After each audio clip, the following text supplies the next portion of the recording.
No quadro Entrevista de hoje, a jornalista Luciana Sotelo conversa com o advogado Alex Oxendorf. O tema é o afastamento temporário da presidente Dilma Rousseff.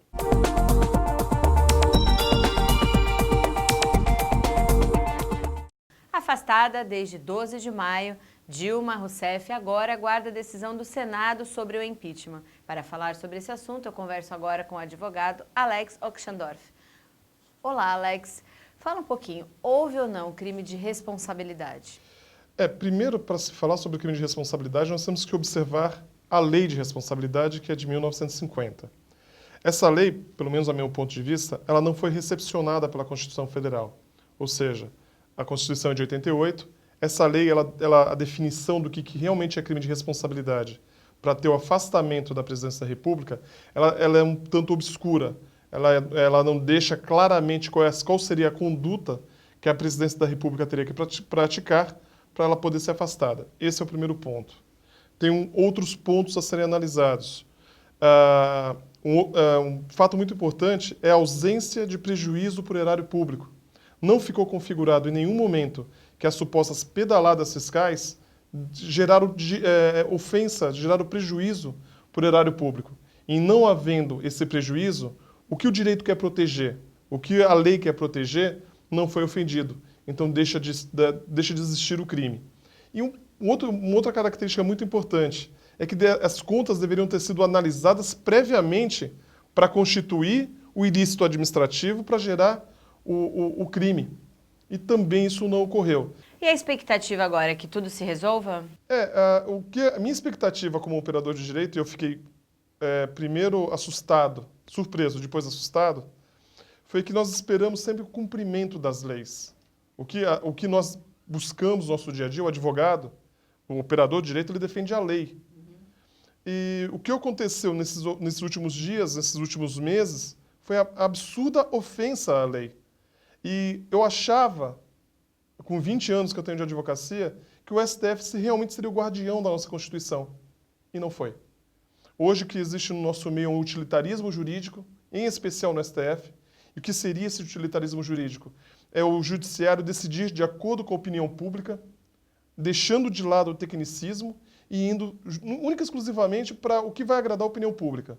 Com algumas raras exceções dentro do STF, não houve nenhum ministro que tivesse o comprometimento com a justiça para falar, opa, peraí, formalmente esse processo está errado. Não houve o crime. Ou os requisitos para se iniciar um processo criminal não estão presentes. Não teve um ministro que pudesse, com firmeza, ter a firmeza e ter a personalidade, mas principalmente a independência necessária para atuar dessa forma. E como é que o senhor viu a atitude da Ordem dos Advogados do Brasil, a OAB, em apoiar o impeachment? Com relação à ordem, eu tenho dois posicionamentos distintos. Um, que o atual presidente da seção São Paulo, Marcos da Costa, ele faz um trabalho muito importante em prol da advocacia. Mas eu acho que a OAB errou nesse ponto. Errou muito feio. Porque, como eu te disse anteriormente, o advogado, quando, por exemplo, na minha função, eu sou exclusivamente criminalista.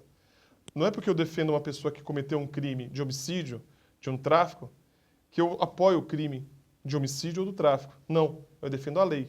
Eu defendo a aplicação da lei, a aplicação correta da lei.